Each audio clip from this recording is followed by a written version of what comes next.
President Trump just tapped a very unconventional choice for a key post over at the FBI. Dan Bongino, the former Secret Service agent turned right-wing media personality, will serve as deputy director.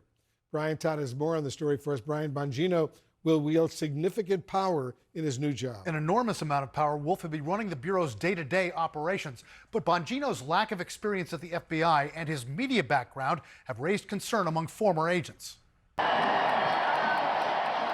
President Trump now has two of his most loyal MAGA champions heading the FBI. Kash Patel as director, and now 50-year-old Dan Bongino, a former Secret Service agent turned right-wing podcaster, as deputy director. I got a call from the president, and he couldn't have been nicer. Folks, it's a lot to walk away from. And a lot to walk into, according to former FBI officials who spoke to CNN, who believe the hiring of Bongino will be controversial. And putting somebody in who's never been an FBI agent is potentially troublesome. I have no problems with Dan Bongino's intelligence or his the fact that he had served with the Secret Service as a bonus, but this is going way out of the line of what the FBI's done in the past. That's partly because Bongino has spent considerable time on the air slamming the FBI for its investigations of Donald Trump. Folks, the FBI is lost. It's broken, irredeemably corrupt at this point.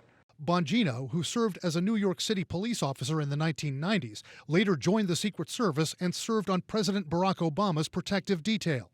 I interviewed Bongino when he left the Secret Service in 2011 to run for the Senate as a Republican from Maryland, asking him about his newly revealed political loyalty on the opposite side from the president he'd guarded with his life.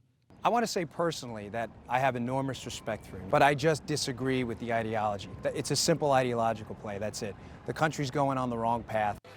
Since that failed bid for the Senate, Bongino's media profile has skyrocketed, becoming a star and a regular on Fox News, hosting his own hugely popular radio shows and podcasts. While he did scold the January 6th rioters, he's also supported President Trump's false claims that the 2020 election was stolen. We had an election with unbelievably suspect behavior. All the while earning admiration from President Trump. Bongino, how about Dan Bongino? Bongino's been promoting far-right views on his podcast, promising retribution, saying that Trump is going to get revenge against his enemies, and saying that Trump should just ignore court decisions that he doesn't like. Now, as the hands-on official handling the Bureau's daily operations, Bongino has a unique challenge. The one thing you do not want to do day one is lose the loyalty of the FBI. When they see their own management appearing to go off the rail, you lost them. As for how the FBI's rank and file feels about Dan Bongino, according to a mass email obtained by CNN that was sent to its members just before Donald Trump posted that Bongino had been selected as deputy director, the FBI Agents Association, representing thousands of agents, said it had been told by Kash Patel that the new deputy director would come from within the ranks of the FBI. Contacted by CNN today, the Agents Association declined to comment on the appointment of Bongino. Wolf? All right, Brian Todd reporting for us. Thanks, Brian, very much. Joining us now, the former FBI Deputy Director, Andrew McCabe. Andrew, thanks so much for coming in. You speak with authority when it comes to the #2 position in the FBI. You were the Deputy Director. Let's talk a little bit about Dan Bongino. You've said that putting him in this critically important #2 role at the FBI, in your word, is dangerous. Tell us why. Well, Wolf, the FBI Deputy Director has an incredibly hard job, and as you said, I know this personally.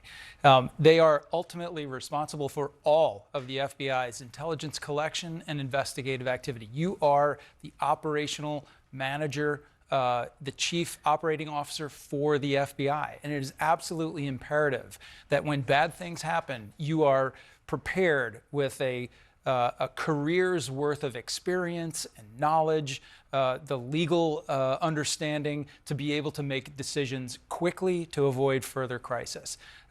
Learning the organization from day one, knowing nothing about it, is a luxury that FBI deputy directors don't have, which is why every one of the deputy directors up until this point for 117 years have been experienced FBI agents. They've had experience in the FBI. He has not That's had right. experience in the FBI.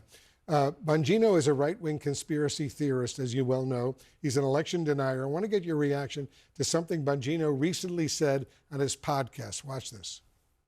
Folks, my recommendation is Donald Trump should ignore this. This judge is obviously not acting constitutionally at all. It should be ignored. Demand it resuming all, but you can't order the executive to spend. I mean, you've effectively usurped the power of the executive. Who's going to arrest them? The marshals? You guys know who the U.S. Marshals work for? Department of Justice. That is under the, executive branch. Donald Trump's going to order his own arrest and his team. This is ridiculous.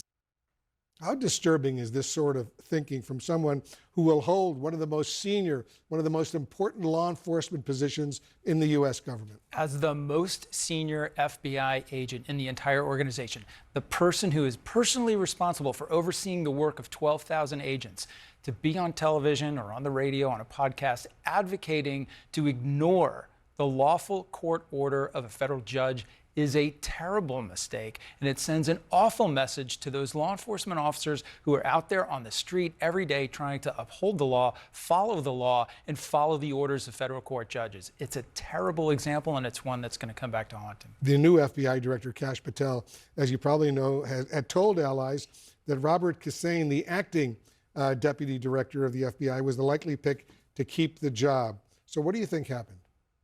Well, we've heard, Wolf, from a number of sources inside the organization that the pushback that Kissane and the acting director, Driscoll, engaged in with acting Deputy Attorney General Beauvais is what cost them their jobs. And that, to me, is another particularly bad sign, because what it tells us is that any sort of independence, any sort of pushback, what is perceived to be pushback against blind loyalty to the president and to his orders that are coming through DOJ, is something that can now cost you your job in the Federal Bureau of Investigation like never before. See what happens. Thanks very much.